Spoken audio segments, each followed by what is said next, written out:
Bonjour à tous, bienvenue. 1 milliard de terres dégradées restaurées d'ici à 2030. L'objectif de la rencontre d'Abidjan, la COP15, ouverte hier. La conférence onusienne de haut niveau sur la désertification vise à adopter des mesures concrètes pour conserver les terres en bon état tout en garantissant la sécurité alimentaire. La COP15 s'est ouverte ce lundi matin avec le sommet des chefs d'État. Les travaux à huis clos ont débouché sur l'adoption d'un nouveau plan d'action de lutte contre la sécheresse et la désertification baptisé l'initiative d'Abidjan. Annoncée à l'ouverture de la COP15 par le président de la République Alassane Ouattara, l'initiative d'Abidjan, plan d'action proposé par le chef de l'État ivoirien, marque une nouvelle approche de la lutte contre la sécheresse et la désertification qui avance sur le continent africain. Il ne s'agit plus de promouvoir un plan de lutte global, mais plutôt de promouvoir, par souci d'efficacité et de rapidité, des solutions spécifiques à chaque pays. Après les discours d'ouverture, les travaux à huis clos conduits par le président de la République lui-même ont permis aux chefs d'État et de gouvernement de s'imprégner de tous les aspects de ce nouveau plan d'action. À l'unanimité, ce nouveau plan d'action baptisé l'initiative d'Abidjan a été adopté. Le président de la République a été désigné par ses pairs pour promouvoir un plaidoyer de ce nouveau plan d'action auprès de la communauté des donateurs. Nous sommes au terme de notre sommet. Je voudrais vous remercier pour les échanges francs, directs et fructueux que nous venons d'avoir. Comme je l'ai dit dans mon mot d'ouverture, nos populations attendent beaucoup de nous. Nous ne pouvons pas décevoir leurs espoirs. Il nous faut donc agir vite et de façon collective pour lutter contre la dégradation des terres et redonner vie à nos terres. À cet effet, notre sommet peut légitimement se féliciter de l'adoption de l'appel d'Abidjan, qui constitue un message fort qui devrait inspirer les travaux de la COP15 et bien au-delà.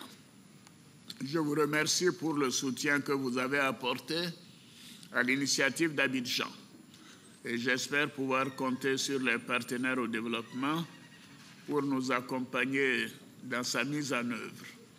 Je vous encourage à vous inspirer de cet instrument et bien évidemment à l'adapter aux spécificités de vos pays respectifs, comme je l'ai indiqué, dans le cadre de la lutte contre la désertification et de vos politiques de restauration des terres.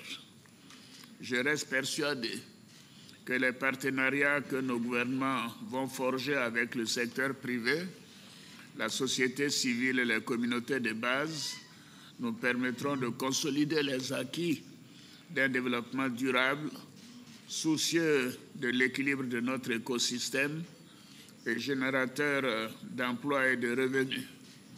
Je voudrais une fois de plus saluer nos partenaires techniques et financiers pour leur importante contribution à nos discussions.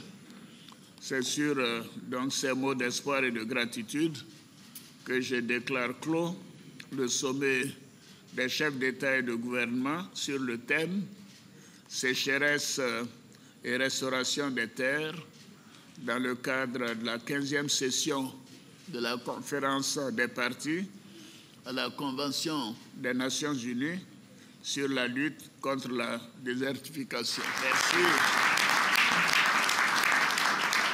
La COP15 se veut ainsi le point de départ d'une nouvelle stratégie de lutte. La première dame de Côte d'Ivoire, Dominique Ouattara, a présidé un caucus sur le genre ce lundi, premier jour de la COP15 qui se déroule à Abidjan.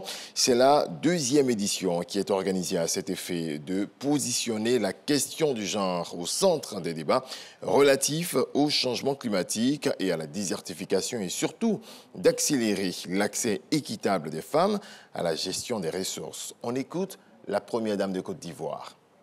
En ma qualité de femme, de mère, et en raison de mon engagement à œuvrer pour le bien-être des femmes, je place beaucoup d'espoir dans ce caucus du genre, car nous savons tous comment la désertification appauvrit une nation, en détruisant les économies ou comment elle relègue nos enfants dans un avenir sombre et comment, pour des millions de femmes, cela se traduit par un cycle sans fin de pauvreté. Nos sœurs passent des heures à chercher de l'eau, à labourer un sol aride, en plus d'effectuer leurs tâches ménagères habituelles. La désertification contribue donc à détériorer la santé des femmes et les rend plus vulnérables. Je me bats pour permettre aux femmes d'acquérir plus d'autonomie, pour améliorer leurs conditions de vie et celles de leur famille. C'est dans ce cadre qu'en 2012, j'ai créé le Fonds d'appui aux femmes de Côte d'Ivoire, FAFSI, avec l'aide du président de la République. C'est un fonds à taux d'intérêt réduit qui est octroyé sans exigence de garantie aux femmes non éligibles aux prêts classiques et qui leur permet de financer leur activité génératrice de revenus. Il est doté d'un capital de 25 milliards de francs CFA et a permis à ce jour à plus de 300 000 femmes ivoiriennes d'être financièrement autonomes et de prendre en charge leur famille, soit plus de 2 millions de personnes épargnées de la pauvreté. Dans le reste de l'actualité, la Cour d'appel de Paris a tranché. François Fillon a été condamné à 4 ans de prison, dont 1 an ferme, 375 000 € d'amende, soit plus de 245 millions de francs CFA, et 10 ans d'inéligibilité dans le dossier des emplois fictifs au bénéfice de son épouse Pénélope. Et puis, l'insécurité continue de marquer la vie quotidienne en Haïti. On est encore sans nouvelles des 12 personnes qui se trouvaient à bord d'un bus détourné dimanche par un gang à proximité de Port-au-Prince.